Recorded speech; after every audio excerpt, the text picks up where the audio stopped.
This is something we need to like figure out. There needs to be like a blanket, in my opinion. It needs to be a blanket agreement because it has to be applied uniformly.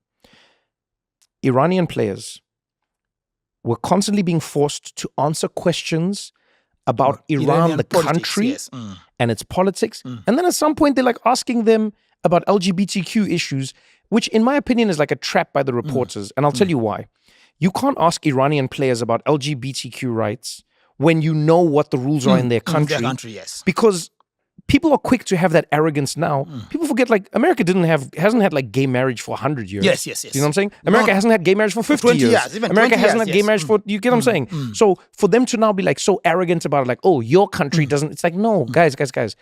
We have to be fair. If you're going to do it to everyone. If you're going to ask Taremi about gay rights, and if you're going to ask Taremi about what's happening in the Strait of Hormuz, then you must ask Christian Pulisic about gay marriage in America and the possible ending of gay marriage and the Strait of Hormuz. If you're going to ask Taremi those questions, then you must ask Messi about Argentina. You're going to ask, then you must ask people about what's happening in Europe.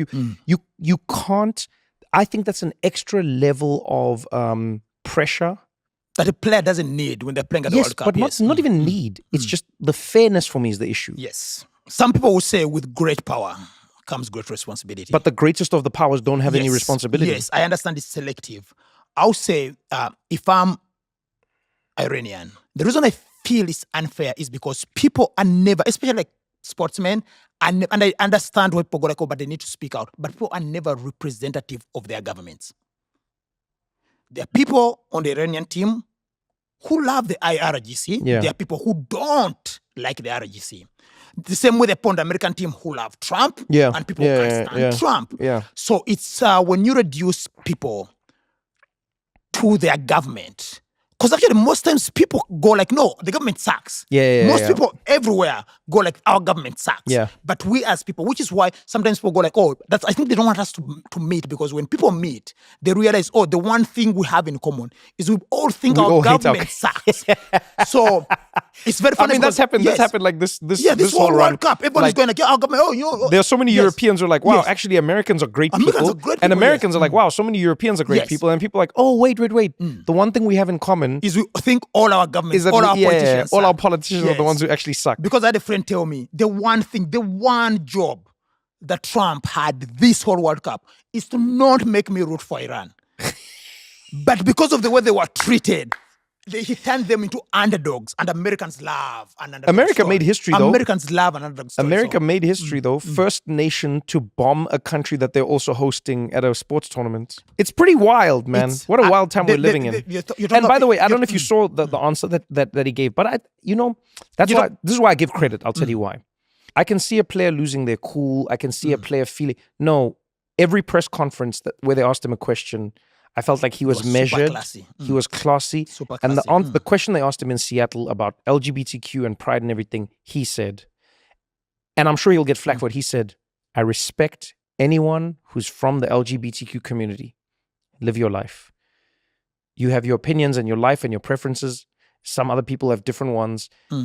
Like you get what I'm saying? It wasn't even like anti, no. He was like, but I don't understand why we're not talking about the game. Now the pushback will be, and this will be from the anti-Teremi people. They go like, oh, but Teremi is a representative of the IRGC. But then that's the thing with national teams. National teams are representatives of the country, not the government. Yeah, but I also think we need to be fair as well. We also have to be, I think we have to have a little bit more leniency and a little bit more compassion for teams and players and athletes who come from countries where you can't just speak your mind. Yes. Because that's some bullshit as well, Joe. First Amendment, Yeah, we're going to get we're going to get some North Korean player and be like, so what do you think of Kim Jong-un? Tell us what you really think. With your chest, yes. Go back. My family is... I don't need to go back. My family is back. Yeah, bro. Like, I think sometimes we make it seem like they can just talk shit with no... you don't make it. I feel like Western people make it, because Western people go like, as an American, I can go there, say...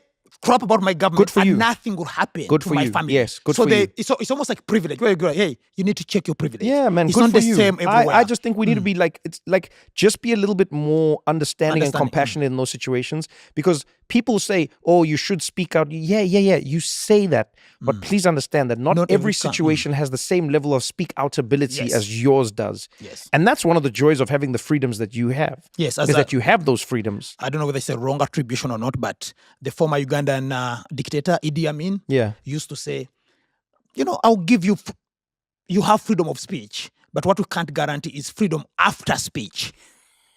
You can say whatever you want, but after you've said Yo, man, dictators. Yes. Ooh, they have bars, eh? Yo, dictators bars have some other bars. Yes. Thank you again so much to the sponsor of today's episode, Mazda.